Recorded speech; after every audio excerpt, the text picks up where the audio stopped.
Welcome back, 1031, a little bit of change on this Wednesday morning. The former mayor of Alton and now candidate for Alton Mayor again, Brant Walker, joins us in studio. How are we doing this Wednesday? Not too bad. Good morning, CJ. We weathered the storm last night. Okay. How much, do we know how much rain we got? I don't know. I would say it's got to be close to 2 to 4 inches easy, though, in a short period of time. Absolutely. Well, a couple of weeks ago, you made the decision to announce your candidacy for the Alton Mayor seat after, 2 terms already. Right off the bat, what was the decision to announce again and decide that this was a path you wanted to pursue? Well, there were several things that played into it. A lot of it is just basically general decline and neglect in the city. And it's easy enough to see if you just drive around town. The roads, the parks, a lot of the fountains aren't back on or are not working. Parks are becoming overgrown. Streets are getting worse, up to and including, the crime. I've had 4 shootings in front of my house since February of last year. One where there was a gentleman shooting in my driveway at a neighbor. Wow. Yeah, and there was a 6 o'clock on a Tuesday evening. So there have been 4 shootings on State Street in less than 18 months. And, they're on State Street, too, especially in that corridor, there's a lot of development going on in that area. It seemed like people were fixing their houses up and trying. And, you have a pulse on that neighborhood. What are the thoughts there just in that section? Everybody's afraid. Yeah. Unfortunately, and that doesn't normally happen up there, up to and including, some of the, like when Lucy's Playhouse got shot up. Yeah. So, it seems like things have just declined or are completely absent. Economic development, I haven't seen much, if any. I haven't seen actually any other than what we left in process when we left office. Streets have declined, parks have declined. The city is generally headed in a bad direction. And now, since you left office, what have things been like? What's your background been? What have you been working on? Oh, I went back to what I've done for the previous probably 30 years. I went back into the employment industry, and it's been very, very good. So I can't complain. I had strategic search services from 1999. Until 2013, the election, and I sold the company to a Snelling office who I had worked for Snelling before I went off and went independent. After I left office, I tried to get strategic search services back. However, someone had bought my domain. So we know that pretty well. I wasn't aware that was a big issue, so I started Lighthouse Hiring. I didn't have any issues getting that domain, and we took off from that 3.5 years ago. Well, and you're talking about employment, right now, if you look on social media, look on any business page, people are looking for employees big time. Yes. Right now, business owners are working, well over 16 hours a day just to keep the lights on because no one's coming in. Do you have any thoughts on ways that a Walker administration could help that process? Well, very similar, I think, to when we were in office. Some of the things we did to help businesses, we implemented a business retention program, which meant basically myself and depending whatever department head was relevant to the conversation with a business owner, whether it be out of the economic and development office, whether it be a public works situation, we would go out, talk to the community, find out what they were doing, letting them know what programs we have, whether it be facade grants, TIF money that's available, how to do it. We'll walk you through it. And for the last 4 years when we're in office, we froze property taxes for businesses and homeowners, which meant lowered cost on your insurance. 100%. And now going forward, not on your insurance, I'm sorry, but we lowered the cost of your property tax. We helped and lower the cost of insurance when I was in office because we got an ISO rating in our fire department, which would lower the cost of your homeowner's insurance and your business insurance. So we tried to help out through taxes and lowering the general cost of doing business in the community, which leaves you more money to invest. Well, and let's talk about those 8 years when you were in office, those 2 terms. What are you most proud of in those 2? Oh my gosh, there would be a lot. Was really proud of the amount of park work and things we brought to the community. The cool thing, I don't know how to say it, affordable family fun things, better streets, better parks, better sidewalks, up to and including a splash pad at the riverfront. More use on our riverfront because when we took office, there wasn't anything going on at the amphitheater, food truck festivals. getting the turf fields at the park, which brought in a semi-pro football league, which I believe may still be free for admission. Very good football. The ability to help, I believe Marquette uses our turf fields out as their home field. That was great, so they could actually bring in, when they qualify for state, they could actually host state tournaments. We have the River Dragons working very closely with business, like we just described. We were able to work with the Hall Group and put together a package for them where they would invest $30 million of their own money into the mall, which brought a movie theater, which I still think may have $5 Tuesdays. They do. I just checked it out. Well, I've been busy during the day. And then if you look at, some of the really neat stuff, like the national recognitions we got. We were recognized as a great place to work and live and raise a family by the Travel Channel. I wrote some of these down. The Travel Channel named Alton as one of the top 50 most charming small towns in America.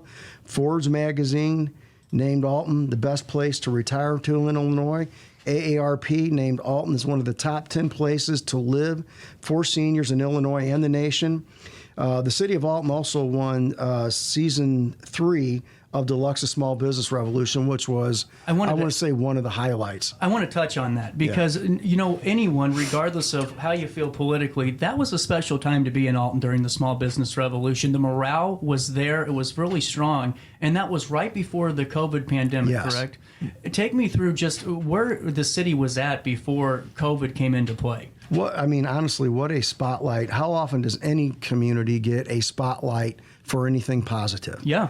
I don't think and I can't remember, there were thousands of cities that applied for that. And I believe the young man's name was Eric that worked at Old Bakery Brewery, wrote the letter, got us going. The city across every sector came together and we pulled in an entire nation. I think we even got votes from Australia. Did we really? To win that. The feeling was, you could walk around town and it just, I don't know how to explain a feeling, but it just felt better. The lights went on downtown because of that. I think 6 businesses got massive upgrades in infrastructure, advertising, put them back on the map. It was a really, really good time, a very, very unique, special time in our community. Absolutely, and kind of speaking of unique, it's pretty rare for a community to vote for somebody who's already been in office before, where we've seen the track record, we've seen the 8 years of results.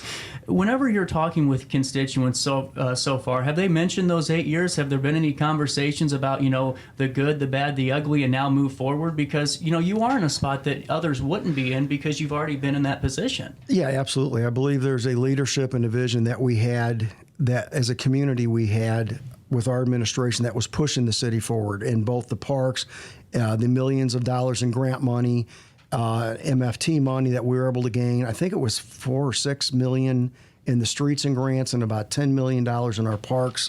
I wrote that down too. So we put in millions and millions of dollars into that. And along with winning like Small Business Revolution, we experienced more than $116 million in private capital investment. And we issued a record number of business licenses during our 8 years. So that did not go unnoticed. No, and currently right now there's all these developments coming on in the city of Alton. You see, business or the Lucas Row building is now starting to be worked on. Some other properties. What are your thoughts going forward, just on some of that, Alton work development, and is it good in your opinion for the city? Yeah, I would like to know. As Alton Works came in under my administration, and I went to the New Year's Eve party when John said he's going to do the Grand and the Stratford Hotel. So we're looking forward to some of the vision that he had. I'm very curious and interested to see how that, now that we have some things coming out of the ground, for lack of a better term, or being restored, what those look like moving forward. But initially, when I was in office, it all sounded good. Absolutely. And now I wanted to speak with you about Gordon Moore, because you put out a letter to the editor, talking about just the lack of transparency that's going on, in your opinion, from the current administration. You guys have faced crisis in the 8 years. There's always something that happens. Take me through how your administration combated some of these things. You guys had the Riverview Park collapse and so much more. How did the Walker administration tackle things? Well, yeah, we handled 10 floods. I believe there were 5 top 10 floods in there, and we had a number 2 flood. We also had Summit Street during a massive rain event fall off the bluff. Also, during another massive rain and flood event, we also lost Riverview, which we were the administration that got Riverview and the FEMA approval to repair that. One thing I definitely know, including up to a pandemic and some civil arrest situations in the Alton areas we were in the administration, you don't quell people's anxiety or questions by not being transparent, i.e. having a meeting at City Hall to discuss the situation at Gordon Park with the fields, and then don't include the press, don't include the River Dragons, don't include the individuals that manage Spencer T. Olin, the golf course for us. So let's exclude everybody that has an interest in there, including the community, because that's not a city park. I'm proud of the work that the city did for the city, but that is a regional park. That is a jewel for our community, and it has been since Dr. Moore put it on the map for us. So to do that, we would have not gotten through the floods we went through. We would have not survived the pandemics. We gave updates every Friday on the pandemic, where we were, what the governor said. You don't quell innuendos and anxiety through secretive meetings. And that's basically what they're doing. There's no information up to including Channel 5. 1 week later, still no answers. Still no answers. Let's have a press conference and not include anybody, or let's have a meeting with the mine and not include the press, not include anyone. It's sad. Well, and going on top of that too, Gordon Moore, I mean, this community, the region, you hit it right on the head, has so much history there. I mean, you know, we can go all day about, you know, my family, the Optimists, all the blood, sweat, and tears put in on that field. But, you know, going forward, it's probably going to be a little bit harder to convince parents after it's all said and done it's safe to play there. It could be. I don't know. We can't predict the future. Do you have any suggestions on how we could maybe bring back the soccer fields in a different, maybe a safer location? Not at this time. I know the north side has the area for it. I don't know what the mine special is, but I know that once they fix it, you can't quell people's concerns, because imagine if that would have collapsed on a Saturday. Right. When the soccer fields were full, we'd be having a totally different conversation. But there's going to be a perception issue. I know you definitely, even say they bring it back and it is completely safe, and the folks that know what safe means for mining, putting the piers in and shoring up the area, if it were to come back, with no communication with the community, no communication with anybody, you're not going to be able to quell the perception that it's not safe, especially when you operate in secrecy. So, but initially my gut feeling would be, depending on the mining, if you wanted to reintroduce what we had and moving forward, because we actually had a plan to develop the north side, there is room on the north side. And with that being said, you had some moment to stick around. I got to pay one bill. Me? Yeah, do you have a moment to stick around? Yeah. Do you need an extra one or two? I got some for you. No. At 10:43, we'll take a quick break. My last break of the day, I got to pay this bill. We'll come back with former Mayor Brant Walker, and now candidate for the Alton Mayor seat in 2025 after this.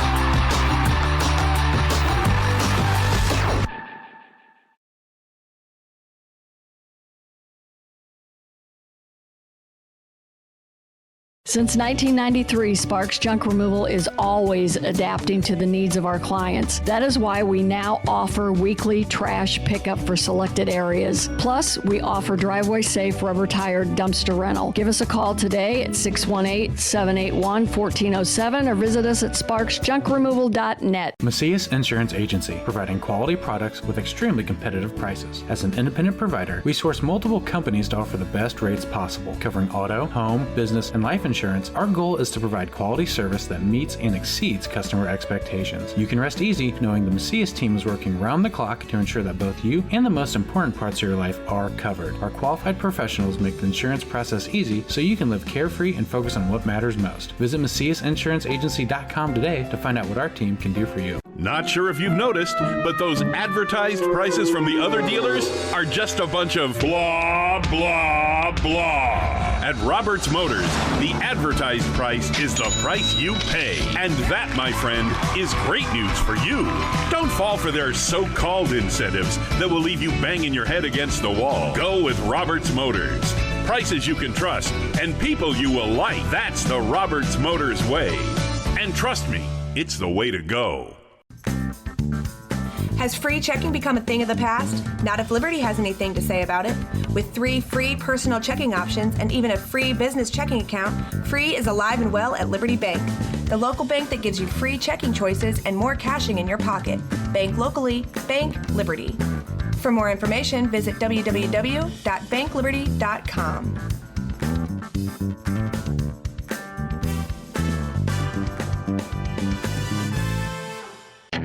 RiverBender Radio has built 3 great new stations just for you in the Riverbend. The Eagle, the Riverbend's classic rock station. The Bridge, hit music for the Riverbend. And The River, today's country, and all your favorites. Check them out today at RiverBender.com. Welcome back to our daily show. Here's CJ.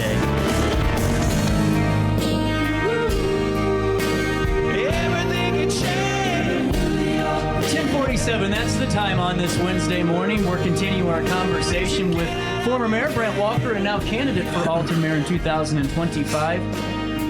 You announced pretty early on in June, at the end of June or beginning of July. Correct. What was the decision to get that announcement out there as early as you did?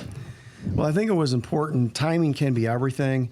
And when you're coming up to a general election, which we have coming up in November, and we have the holiday season coming up starting the 4th of July and vacations and kids go back to school, I saw an opportunity with a lull in maybe the attention span or what was going on at Gordon Moore Park, the secrecy there, and an opportunity when people really focus on what's going on in Alton, it might be a good time before we get back to the general election. Absolutely. And now recently going on downtown, I mean, this has been the talk of the area the last couple of years, it seems like, with a lot of situations that are turning quite dangerous for citizens and visitors alike that want to go down and patronize our local businesses.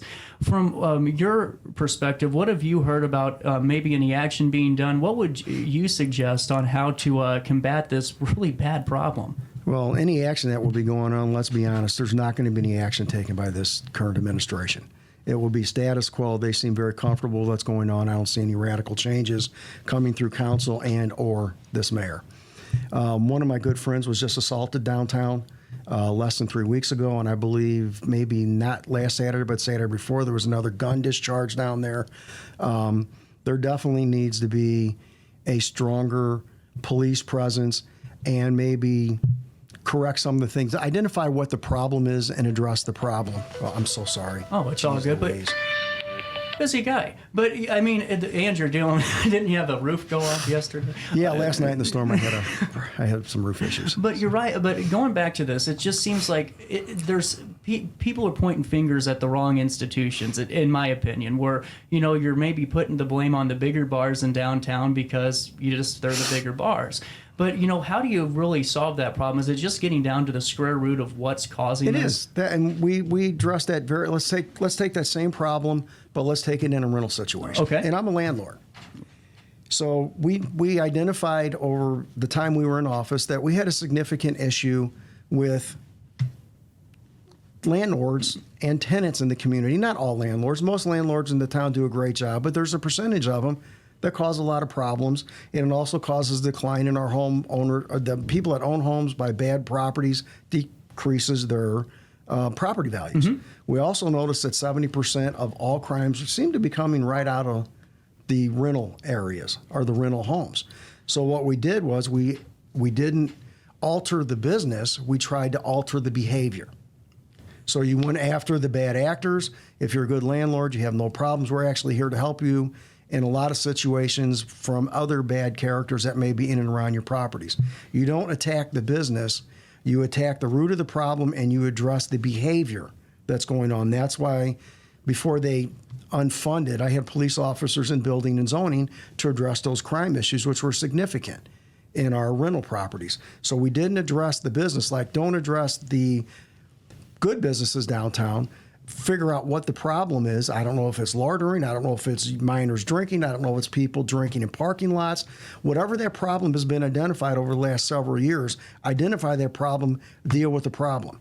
Then if you have bad actors downtown that own businesses, then you deal with them. Absolutely. And, one point was made, and it was made to me a couple of weeks ago, just about the increase in someone, in their opinion, about the decrepit properties, the ones that aren't really looking as well as they should, even vacant at times, and now it's getting, in their opinion, getting worse. Are you seeing that? Yeah. And how do you combat that? Is it just code enforcement? What's your thoughts on this? Yeah, it would be, again, it always comes back down to code enforcement and being more stricter, and then the code enforcement has to go along with the prosecutor or the city attorney that's going to step up in the court to say we're not putting up with this anymore. So writing the tickets. And I mean necessarily grass and weeds, but the other ones right. too. The dilapidated properties that people live in. No one should have to live in a deplorable property. Holding homeowners and landlords accountable for the conditions of their property would be the key. And, the other day there was, with all of this, news with Studio 420, there was a statement that came out talking about just the business kind of closing down here in the Alton location. Alderman Ray Strabel said that this problem with Studio 420 started under your administration. And I wanted to ask you now, do you agree with that? What are your thoughts on that statement? If it started on us, it would have been a very premature start because we were under COVID. I do remember him coming into the office, and I can't remember the guy's name was Sean or something. You remember his name? Luke Yinger. I don't remember his name. I apologize. It goes Jeremy maybe or something like that. And he came into the office and he'd wanted the Cherry Street property, which was condemned. I said, no, you're not getting that, because I was a little suspect of where this guy came from out of the blue with all this money. So we demoed the Cherry Street building behind him. We didn't sell it to him. The only issue we really had with him, because he was just getting out of the gate, was the pool situation. And we said, well, I don't think the zoning wasn't right for a built-in swimming pool. So then I believe he had a lawyer contact us, and he said, well, it's commercial residential, and we're going to take that it's a residence and this and that. And then the argument was, do we want to go to court over a $400,000 swimming pool on Broadway with a high probability of losing? And I'll be honest with you, I don't really recall if he was open or not. If he was open, it was just barely because of all the COVID restrictions. And I just wanted to ask that. It's only fair that you get your opportunity to respond to these. And another question that I do have for you, when we get back to just the morale, right now it just seems like there's not a lot of younger people that are really ready to plant the roots here. It seems like, in my generation, let's go find the greener pasture out of state in St. Louis, Florida, you name it, and then if everything goes well, we'll move back home when the parents get older. Yeah. What are your thoughts on how we can, retain those young minds, those, and a lot of them brilliant minds that are hard workers and want to do the good work for the next generation? Do you have a plan on, or any thoughts on how to retain those younger kids? Sure, we absolutely should retain those younger kids. And it's always going to go back to what we talked about before. One, Alton, we should not be going through this. This is every problem we have in this failed administration directly comes from the top and through council approval on what's going on in the community. Code enforcement should have never been defunded and got rid of police out of there. That would have solved a lot of our problems. Number two, anytime you have calls for service go up, property values go down, businesses, young people, no one's going to want to invest in a community where this is going up on the bad side, particularly police calls. That's ultimately going to mean your property values are going to go down. So we have to address what's causing this over here. Once this goes down, you'll see the scale tip back up. Because honestly, why wouldn't you want to live in Alton? We have the history, we have the architecture, we have the historic districts, we have, I think, 1,600 or 1,700 acres of parks. We have the amphitheater downtown with splash pads. We have movie theaters. We have great shopping, great dining. But if we don't address this, what you mentioned will continue to happen, and we will be a failing city. And going forward, throughout the next couple of months, we got less than a year away from the election at this point in April of 2025. How important is it for you to get out and just talk to the citizens again and have those conversations? Because I'm sure, just like anyone that has a tenure in any type of public service, there's thoughts on all across the board in all different categories of good, bad, indifferent. How important is it for you to go out there and communicate with the citizens of Alton and get their thoughts on a potential Walker third term? Yeah, it's absolutely critical. I think that you started to see some of that empathy last election. I think it was the lowest voter turnout in Alton history. Yep. So for whatever reason, people were turned off, and it continues. We're starting to see that slide now from where it was in 13. I'm not voting. For whatever reason, I just kind of give up. Mm-hmm. We've got to turn that around and get it back to when we won Small Business Revolution, that this is the train that can, not the train that can't. And we've lost that somewhere.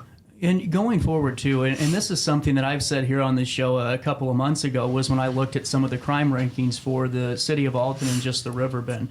Crime right now in downtown Alton is ranked as an F because of just all the calls that are coming in. And, you know, you were talking about Alton being named one of the best places to live. How do we get back to that? Because I know there was a report that came out and that said that Alton was actually, in fact, one of the worst places to live in the state. When we were talking about everything that we had won with even Netflix decorating our downtown and Small Business Revolution and Forbes, the ranking that this administration has come up with is moneyinc.com. From national rankings, we went all the way to one of the 20 worst places to live in Illinois, period. Wow. That can't happen. And that strictly comes from infrastructure, dilapidated properties, and rising crime. So to get us back on track won't be easy. Crime-free housing wasn't easy, but it was working. If we have problems in our downtown area, probably going to be a little bit tough to correct that behavior because they've become accustomed to whoever's doing that behavior downtown is going to have to change how they behave downtown, or they can't come downtown. And going forward, if anyone's interested and wants to just reach out to you, get your thoughts about your campaign going forward, are you willing to take those conversations and those emails and to give out that information to make sure they know? Yeah, absolutely. I've got Brant Walker from Mayor.com. My phone number's on there, and still people feel free to stop by my house anytime, and they do. Well, I really appreciate it coming by today, especially being so early on. I just wanted to make sure that we had the opportunity to chat a little bit because we know when the general election comes into play, it's going to get a little busy. And then after that, you're going to hit the ground running, I'm pretty sure. We will. And it goes back to what we said in our announcement. You know, we have done better, and we will do better. And this city deserves better than what they're getting out of their government right now. Former Mayor Brant Walker and now candidate for Alton Mayor in 2025. Thank you so much for your time. CJ, thank you. I appreciate the opportunity. No problem. We'll take a quick break. The time's 10:57, and we'll come back and wrap up the Wednesday morning that was right here on RiverBender.com. Roku TV.